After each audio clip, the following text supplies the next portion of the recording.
प्यारे बच्चों, कक्षा 12वीं के चतुर्थ पाठ कर्म गौरवम में आपका हार्दिक स्वागत है। प्यारे बच्चों, जैसा नाम से ही स्पष्ट है, कर्म गौरवम, कर्मणानाम गौरवम, कर्मणाम गौरवम, कि कर्मों का बड़प्पन। यह जो पाठ है यह श्रीमद् भगवत गीता का निचोड़ है। आपको पता होगा कि विश्व का सर्वाधिक बृहद ग्रंथ महाभारत, जिसमें 1,00,000 श्लोक हैं, जिसमें 18 पर्व हैं, और उसी के भीष्म पर्व से, किस पर्व से? भीष्म पर्व से श्रीमद् भगवत गीता को लिया गया है। और यह जो ग्रंथ है श्रीमद् भगवत गीता, यह न केवल छात्रों के लिए अपितु हर व्यक्ति के लिए, चाहे वो अध्यापक है, चाहे वो बैंक वाला है, चाहे वो किसान है, चाहे वो नेता है, प्रत्येक के जीवन में उपयोगी ग्रंथ है। प्रस्तुत पाठ भी न केवल छात्रों के लिए अपितु सभी के लिए उपयोगी है। इसमें भगवान श्री कृष्ण ने विषादग्रस्त अर्जुन को अपने कर्तव्य का उपदेश दे करके धर्म की रक्षा के लिए प्रेरित किया है। मुझे पूरी आशा है कि आप न केवल इसका हिंदी शब्दार्थ ग्रहण करेंगे, पूरे ध्यान से इस पाठ को देखेंगे ताकि इसके मर्म को आप जान सकें। देखते हैं, प्रारंभ करते हैं। बुद्धि युक्तो जहाति है उभे सुकृत दुष्कृते, तस्मात् योगायुज्य स्वयोग क्रमशु कौशलम। बुद्धि युक्तो, बुद्धि से युक्त व्यक्ति, जहाति ई है, छोड़ देता है इस संसार में, उभे दोनों को, सुकृत दुष्कृते, सुकृत पुण्य को और दुष्कृत पाप को। बुद्धि से युक्त व्यक्ति इस संसार में पुण्य और पाप दोनों को छोड़ देता है। तस्मात् योगायुज्य स्व, इसलिए, तस्मात् इसलिए, योगाय योग में, युजस्व लग जा, योगाय योग ही, कर्मसु कर्मों में, कौशलम कुशलता है। कि हे अर्जुन, बुद्धि से युक्त व्यक्ति संसार में पाप और पुण्य दोनों को छोड़ देता है, इसलिए तू समत्व रूपी योग में लग जा, योग ही कर्मों में कुशलता है। ये साधारण अर्थ हुआ। प्यारे बच्चों, ध्यानपूर्वक अर्थ को समझने की चेष्टा करें। बुद्धि से युक्त व्यक्ति, हम व्याकरण को भी साथ में लेके चलेंगे। बुद्धया युक्तो, बुद्धि से युक्त व्यक्ति, युक्तों में क्या है? युज धातु है और कत प्रत्यय है। जहाति ई है, अत्र शब्दव्यम, जहाति छोड़ देता है, हा त्यागे, हा धातु होती है त्याग अर्थ में। ठीक, उसका लट लकार प्रथम पुरुष में बनता है जहाति जहितः जहति, तो जहाति ई है, दीर्घ संधि, जहाती है, छोड़ देता है। उभे दोनों को, उभे किसके लिए आया है? सुकृत और दुष्कृत के लिए, पुण्य को भी और पाप को भी। तस्मात् इसलिए, योगाय योग के लिए, चतुर्थी विभक्ति एक वचन, युजस्व लग जा, युजस्व लग जा, ये युज धातु है, लोट लकार मध्यम पुरुष एक वचन। योग है कर्मसु कौशलम, योग ही कर्मों में कुशलता है। अब बुद्धिमान व्यक्ति दोनों को क्यों छोड़ देता है? प्यारे बच्चों, जो संत लोग होते हैं उनका मुख्य ध्येय होता है मोक्ष प्राप्ति। अगर व्यक्ति अच्छे कर्म करेगा तो भी उसे जन्म लेना पड़ेगा अच्छे कर्मों के रिजल्ट के लिए। अगर वो पाप कर्म करेगा तो भी उसको पाप कर्मों के परिणाम के लिए दूसरा जन्म लेना पड़ेगा। इसलिए वो दोनों को अपना कर्ता नहीं मानता। अगर वो प्रतिदिन 100 गायों को भोजन करा रहा है तो भी वह ये नहीं मानता कि ये मैं करवा रहा हूँ, वो मानता कि परमात्मा कर रहा है। और अगर वो 100 पाप कर रहा है, उससे 100 पाप हो रहे हैं, तो भी वो अपने आप को ये नहीं मानता कि मैंने ये पाप किए हैं। वो तो सारे परमात्मा की आज्ञा से, परमात्मा की इच्छा से सब कुछ हो रहा है, ऐसा मान करके चलता है। इसलिए वह दोनों को इस प्रकार छोड़ देता है। और इस द्वितीय पंक्ति में यही बात कही है कि समत्व रूपी योग में लग जा। आप पाप और पुण्य को समान समझो, यही समत्व रूपी योग ही कर्मों में कुशलता है। दूसरा देखते हैं,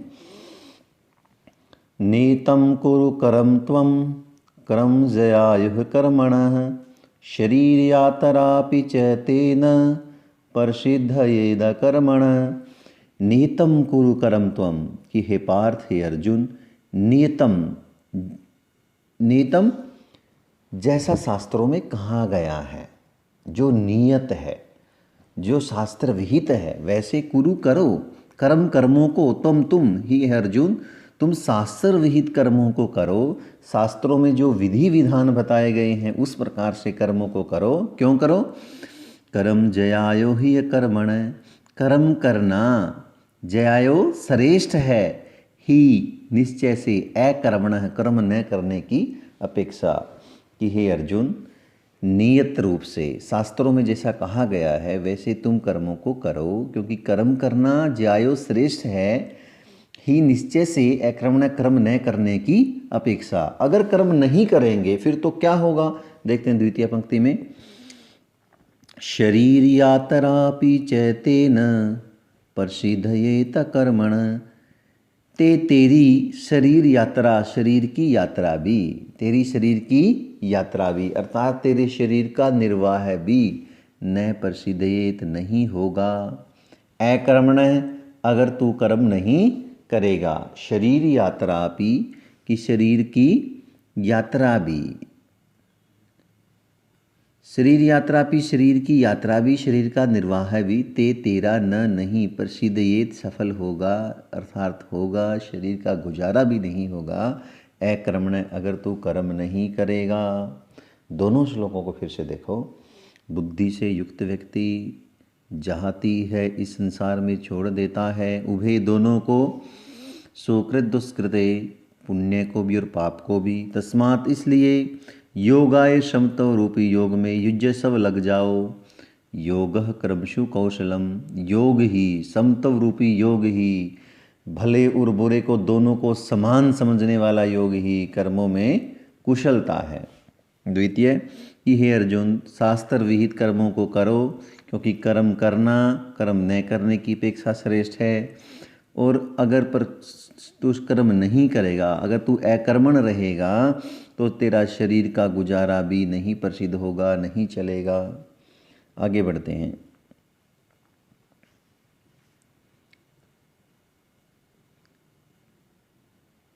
तृतीय पे,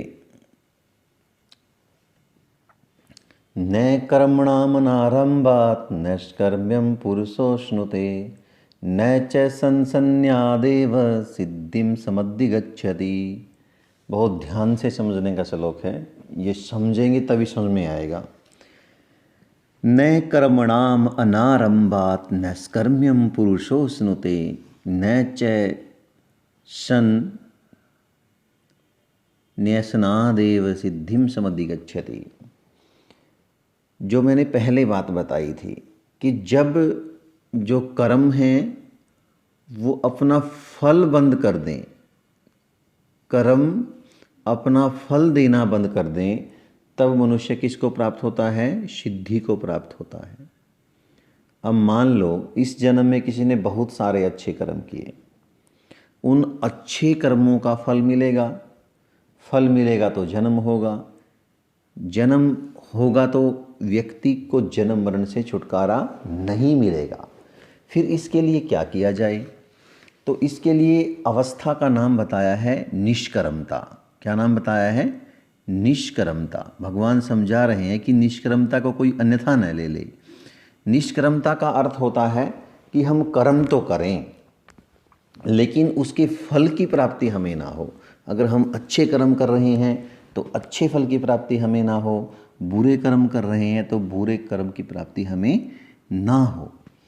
फिर कोई भ्रमित ना हो जाए इसको लेकर के, उसके विषय में सावधान करते हुए कहते हैं, ध्यान से समझने का ये बिंदु है कि न कर्मणाम अनारंभात्, कि कर्मों का आरंभ किए बिना ही, न कर्मणाम, कि कर्मों का अनारंभात्, आरंभ किए बिना ही, नैष्कर्म्यम पुरुषो अश्नुते, मनुष्य निष्कर्मता को प्राप्त नहीं होता। जब बात आई थी कि कर्म का फल अगर प्राप्त होगा तो वो मनुष्य जन्म मरण से छुटकारा नहीं पा सकता।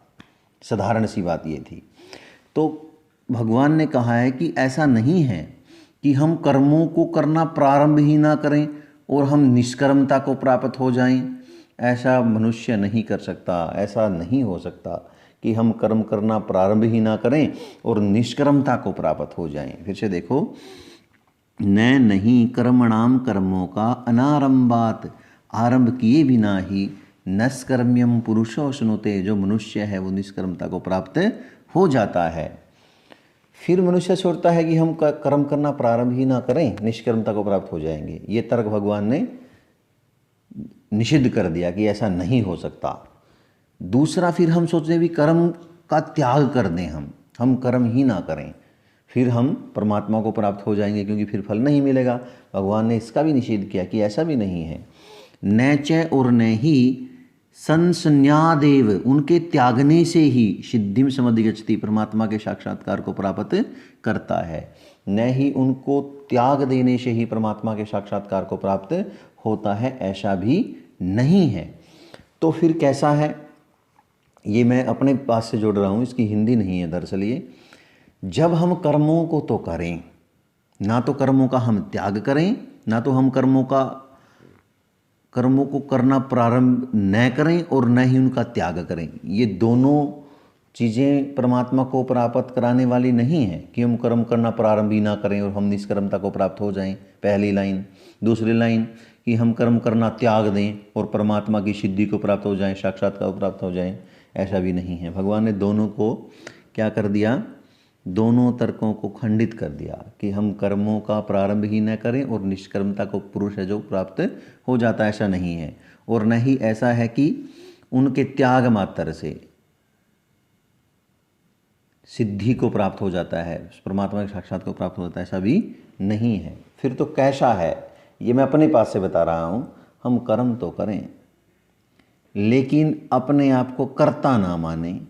जब हम अपने आप को कर्ता ही नहीं मानेंगे, हम करने वाला नहीं मानेंगे और कर्म करेंगे, तो जो कर्मों का फल है वो कर्ता को प्राप्त नहीं होगा। और जब कर्म फल की प्राप्ति नहीं होगी तो मोक्ष स्वयं हो जाएगा। आशा है कि तीसरा जो श्लोक आपको समझ में आया होगा। नहीं आया होगा तो आप कमेंट करके ज़रूर बताएं, मैं फिर कोशिश करूँगा। फिर भगवान चतुर्थ श्लोक में कहते हैं, न हि कश्चित् अक्षणमपि जातो तिष्ठते कर्मकृत् कार्यते ह्यवस कर्म सर्वप्रकृति जयी गुणैः। तीसरे श्लोक की बात को पूरा करते हैं कि न ही कश्चित्, कि नहीं कोई भी, अक्षणमपि थोड़ी देर के लिए भी, जातु कभी भी, किसी काल में भी, तिष्ठति रहता, अकर्मकृत बिना कर्म किए। न ही निश्चय से नहीं, कश्चित कोई, अक्षणम अपि थोड़ी देर के लिए भी, जातु कभी भी, किसी काल में भी, तिष्ठति रहता, अकर्मकृत बिना कर्म किए। कि कोई भी थोड़ी देर के लिए भी, किसी समय भी बिना कर्म किए नहीं रहता। क्यों नहीं रहता? कार्यते ही अवस कर्म सर्वः प्रकृति जयी गुणई।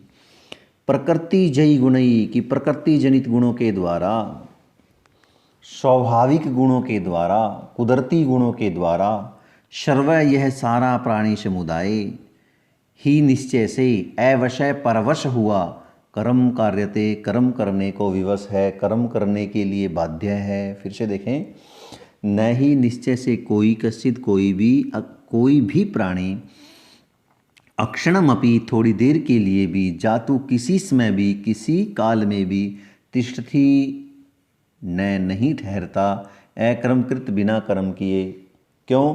प्रकृति जयी गुण ही, प्रकृति जनित गुणों के द्वारा, सर्वः सारा प्राणी समुदाय, सारे प्राणी कर्म करने के लिए अवशः परवश हुए, कार्यते बाधित हैं, कर्म करते हैं।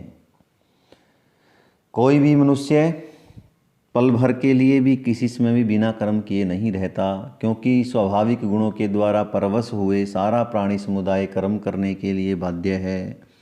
तो जब बाध्य है तो फिर ऐसा तो हो नहीं सकता हम कर्म ना करें। इसलिए भगवान कह रहे हैं श्लोक संख्या 5 में, तस्मात् अशक्तः सततं कार्यं करम समाचर, असक्तो हि आचरन् कर्म परमाप्नोति पुरुषः।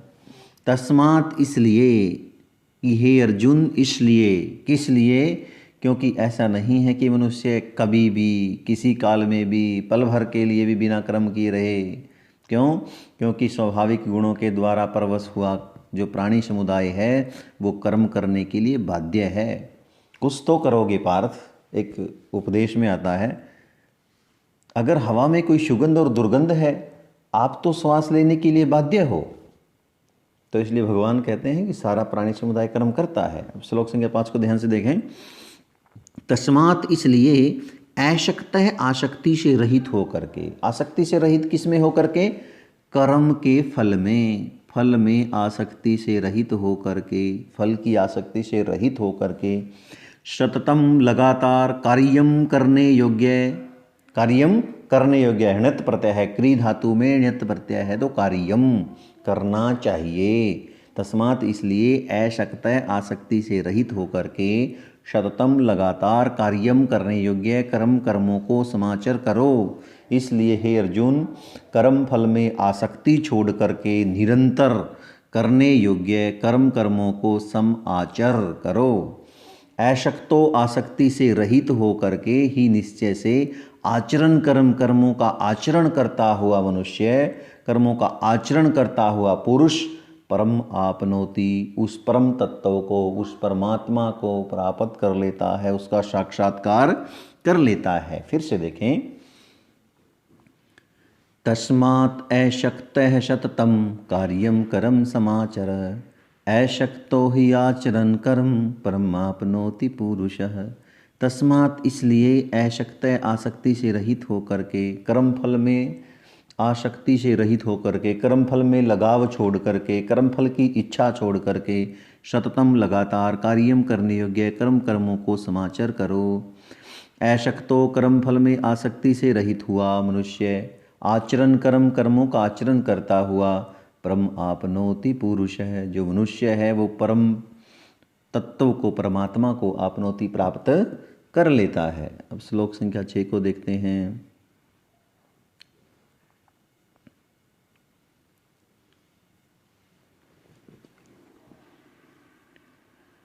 कर्मणैव हि संसिद्धिम् आस्थिता जनकादयः, लोक संग्रहमेवपि संपश्यन् कर्तुमर्हसि। ध्यान से देखने की बात है। भगवान श्री कृष्ण ने अर्जुन को उदाहरण दिया है कि आसक्ति से रहित होकर के किन किन लोगों ने कर्म किए और उनको क्या परिणाम मिले। कर्मणैव ही, कि कर्म के द्वारा ही, कर्मणा एव वृद्धि संधि, कर्म के द्वारा ही, संसिद्धिम सफलता को, सिद्धि को, आस्थिता प्राप्त किया था जनक आदय, जनक आदि लोगों ने। कर्मणैव ही, कि कर्म के द्वारा ही, संसिद्धिम सिद्धि को, परमात्मा के साक्षात्कार को, आस्थिता प्राप्त किया था, दूध दे गया, जनक आदय, जनक आदि लोगों ने। लोक संग्रहम एव अपि, कि लोक संग्रह को देखते हुए भी, लोक कल्याण को देखते हुए भी, संसार की भलाई को संपश्यन देखते हुए भी, कर्तुम अर्हसि, तुम कर्म करने के योग्य हो। फिर से देखें, कर्मणाएव, कि कर्म के द्वारा ही, संसिद्धिम सिद्धि को, आस्थिता प्राप्त किया था जनक आदि, जनक आदि लोगों ने। लोक संग्रहम एव अपि, कि लोक संग्रह को देखते हुए भी, लोक कल्याण को देखते हुए भी, संपश्यन देखते हुए भी, कर्तुम अर्हसि, तुम कर्म करने के योग्य हो, तुम्हें कर्म करना चाहिए। प्यारे बच्चों, आपको पता होगा कि जो राजा जनक है उसके यहाँ संतान नहीं थी और अकाल पड़ा हुआ था। अकाल के दौरान उन्होंने प्रजा की भलाई के लिए, भगवान इंद्र को प्रसन्न करने के लिए हल चलाया था। उनके हल चलाने का मतलब संतान की प्राप्ति नहीं थी, वो उस फल में आसक्ति उन्होंने नहीं रखी थी। लेकिन जो सीता के रूप में उनको कन्या मिली, वो किसका? फल में आसक्ति से रहित होकर के कर्म करने का ही परिणाम था। और अगर लोक कल्याण को देखते हुए भी तुम कर्म करने के योग्य हो, ऐसा भगवान श्री कृष्ण अर्जुन को समझा रहे हैं। अग्रिम श्लोक विद्यार्थियों के लिए अपनी जिंदगी में अपनाने योग्य है, ध्यान देंगे।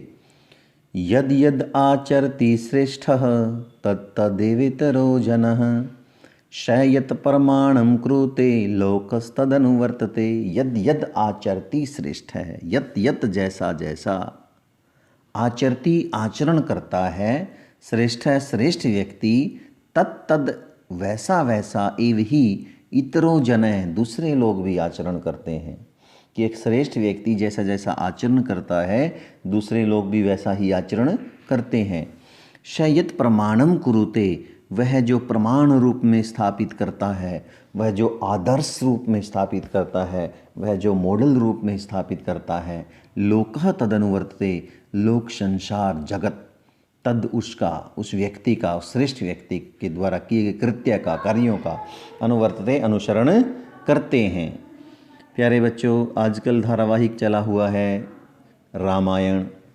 आपको पता होगा भगवान श्री राम जो पुरुषोत्तम थे, उन्होंने एक आदर्श स्थापित किया कि भाई कैसा होना चाहिए, पत्नी कैसी होनी चाहिए, राजा के अपनी प्रजा के प्रति कैसे कर्तव्य होने चाहिए।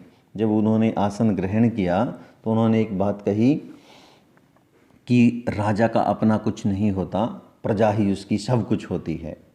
और आपको ध्यान होगा कि प्रजा के लिए उन्होंने नहीं, सीता ने उनका सहयोग दिया। अपनी प्रियतमा से भी वो बिछुड़ गए प्रजारंजन के लिए, प्रजा के कल्याण के लिए।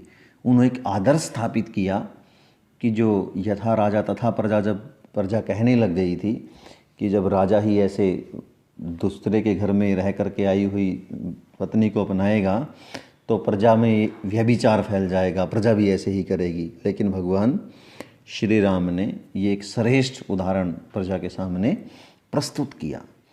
तो एक श्रेष्ठ व्यक्ति जैसा आचरण करता है वैसे दूसरे लोग करते हैं। आपको पता हो कि आप अक्षय कुमार जैसे जो नायक हैं उनको देख करके और जो बच्चे हैं वो अनुकरण करते हैं। वही ये कह रहा है कि यद यद आचरति श्रेष्ठ है, जैसा जैसा आचरण श्रेष्ठ व्यक्ति करते हैं, तत्त देवीतरो जन, वैसा वैसा आचरण दूसरे लोग करते हैं। शयत परमाणम कुरुते, वह जो प्रमाण रूप में स्थापित करते हैं, लोक तदनुवर्तते, संसार उसका अनुसरण करता है। श्लोक संख्या 8 को ध्यान से समझेंगे। ध्यान से समझने का है, शब्दों का अर्थ जान लिया इससे काम नहीं चलेगा। न बुद्धि भेदम जनयेत अज्ञानाम कर्म संगिनाम जोशयेत सर्वकर्माणि विद्वान युक्तः समाचरन्। अब इसमें बहुत रहस्यात्मक बात बताई है कि मान लो कुछ ऐसे लोग हैं जो कर्मों के फल में आसक्ति रखते हैं, कर्मों के फल में आसक्ति रखते हैं, और उनको ये बात समझानी है कि भैया आप कर्म के फल में आसक्ति छोड़ करके और कर्मों को करो। तो उस दशा में विद्वान व्यक्ति को जो भली प्रकार से कर्मों के फल में आसक्ति छोड़ करके कर्म कर रहा है उसका क्या दायित्व है, उसको सावधान करते हुए कहा गया है। न बुद्धि भेदम जनिएत, कि बुद्धि में भेद उत्पन्न ना करे, बुद्धि में भ्रम उत्पन्न ना करे। किनकी? अज्ञानाम कर्म संगिनाम, जो कर्म में आसक्ति रखने वाले अज्ञानी लोग हैं उनकी बुद्धि में भ्रम उत्पन्न ना करे। विद्वान व्यक्ति को चाहिए जो कर्मों के फल में आसक्ति छोड़ करके कर्म करता है, ऐसे विद्वान व्यक्ति को चाहिए न बुद्धि भेदम जनिएत, कि बुद्धि में भेद उत्पन्न ना करे। अज्ञानाम कर्म संगिनाम, वो अज्ञानी व्यक्तियों की जो कर्मों में आसक्ति रखते हैं। तो फिर क्या करे? जोशयेत सर्वकर्माणि, जोशयेत करवाए, सर्वकर्माणि सारे कर्मों को, विद्वान व्यक्ति युक्त है भली भांति समाचरण, स्वयं भी कर्म करता हुआ। विद्वान व्यक्ति को चाहिए कि शास्त्रों के अनुसार स्वयं कर्म करता हुआ भली भांति उनसे भी वैसे ही कर्म करवाए। न बुद्धि भेदम जनिएत अज्ञानाम कर्म संगिनाम, कर्म में आसक्ति रखने वाले अज्ञानियों की बुद्धि में भ्रम उत्पन्न ना करे। कौन? विद्वान व्यक्ति। तो फिर क्या करे? जोशयेत सर्वकर्माणि, जोशयेत करवाए सर्वकर्माणि सभी कर्मों को युक्तः भली भांति समाचरण स्वयं भी करता हुआ, शास्त्रानुसार स्वयं भी कर्म करता हुआ उनसे भी वैसे ही कर्म करवाए। प्यारे बच्चों, चैनल को सब्सक्राइब करें, लाइक करें और शेयर करें। मेरा कोई उद्देश्य कोई धनार्जन नहीं है, ना कोई प्रसिद्धि पाना है। बस इतना है कि इस पाठ्य वस्तु का ज़्यादा से ज़्यादा लोग जो है लाभ उठाएं। धन्यवाद। अगर कोई भी संदेह है आप उस संदेह को कमेंट के रूप में छोड़ सकते हैं, ताकि मैं आपके जो भ्रम हैं उनका निवारण कर सकूं।